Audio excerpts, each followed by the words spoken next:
Hey guys, welcome to 3 and Out. You can check out the podcast below in the description. And here's what I need you to do. Make sure you subscribe to the Volumes YouTube channel to stay up to date to everything we're doing here on 3 and Out and the Volume. Okay, I was going to start with the Combine, but, let's start with Kyler Murray, who had his agent, Eric Burkhart, release a statement that, was just way too long. And I've said it for a while.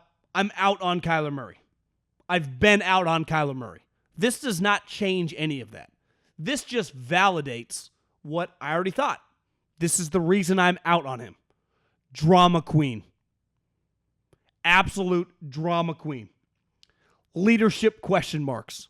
Does his own franchise/team like him? And then there's the football aspect. Small, broken down now multiple times down the stretch of a season. We've seen him in one playoff game, and he shriveled like Costanza in the pool. Like, that happened. We all witnessed that. Jimmy Garoppolo, who we all pick apart, and rightfully so, was much better against the Rams than Kyler Murray. I mean, that was one of the worst efforts we've ever seen from a talented player in a playoff game. I'm out. Now, the Cardinals, they're not out. They're kind of stuck. And like I said, I've known Burkhart for a little while. I like him. I actually think a couple years ago he came on this podcast. I can't remember what we talked about, but he represents Cliff. He represents Kyler. My theory on this one, because I can't imagine any agent worth their salt would recommend doing this. You're not winning a public campaign for a player that the fans are probably iffy on. At best, on the fence on. If you wanted to pull one of these with, let's say, a Lamar Jackson or a Devontae Adams, a player on that given team that the fan base would run through a wall for, I could understand it, though I would also push back against it. It's 2022. You're playing stuff through the media. No one gives a shit in the NFL. The NFL is determined by the owner and the general manager what they want to do and what they want to pay you. The quote-unquote fan pressure. Also, this ain't the Steelers. This ain't the Eagles. This ain't the Niners. This ain't the Cowboys. This is the Cardinals. Do they have the biggest fan base, the most important fan base, the most powerful fan base? And listen, I know we got some Cardinal fans listening, but you just don't. And the reality is this franchise now, over the last 15 years, has seen great players who are also great people. Honey Badger, team captain, several teams. Actually, 3 separate teams. Calais Campbell, pretty sure he's won the Man of the Year award. Carson Palmer, beloved by everyone that's ever met him. Kurt Warner. All I have to say is Kurt Warner, and that invokes, what a guy.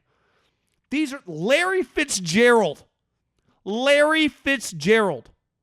These are the type players that have played for this franchise. So the fan base, but most specifically the owner and the general manager that has been there for 2 decades, has seen, been around, and paid a premium for all these players. And he understands what they look like, what they talk like, what they act like, and what they play like. So Kyler Murray released a statement that basically read like a third person writing something that he wanted. Me, I.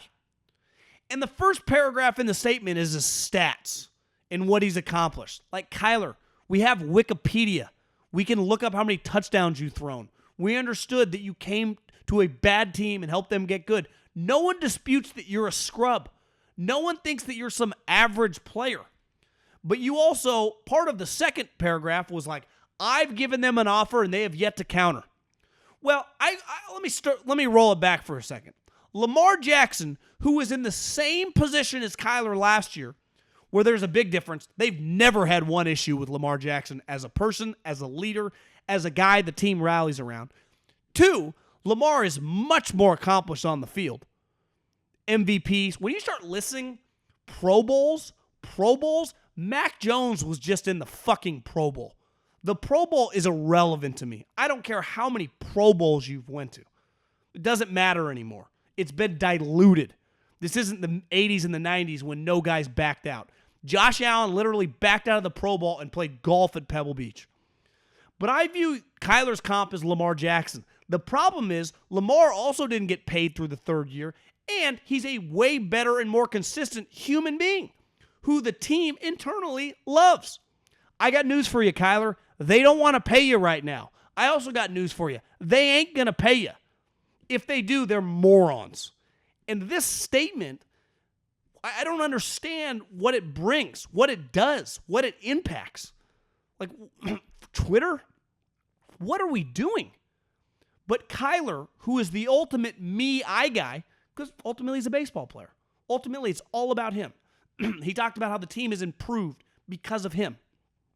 Yeah, I'd say their defense got a lot better this year. I'd say DeAndre Hopkins added something to the table. I'd say A.J. Green was pretty darn good.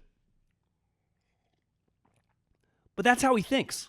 Does Josh Allen and Patrick Mahomes talk like that? Me, I. They don't speak like that.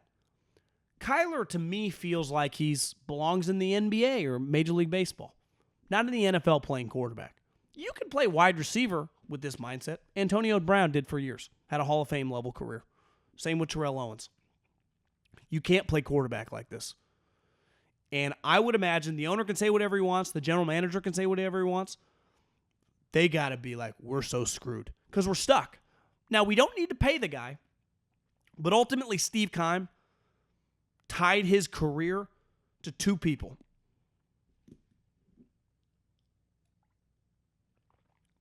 A coach who's very flawed in Cliff Kingsbury, and a quarterback who they clearly don't want to pay after 3 years, who's the number one overall pick, and is a complete pain in their ass right now. Complete pain in their ass. Released a statement before the combine trying to pressure them about, we've given you a contract. Well, of course you have. I bet it says 5-6 years, $140 million guaranteed. We're not paying you that, my man. That's not happening right now.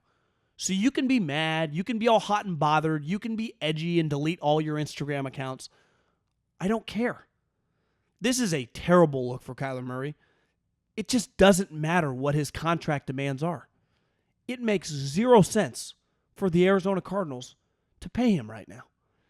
And he's going to get mad. And you want to hear my prediction? I bet if he doesn't get paid this offseason, he's going to hold out.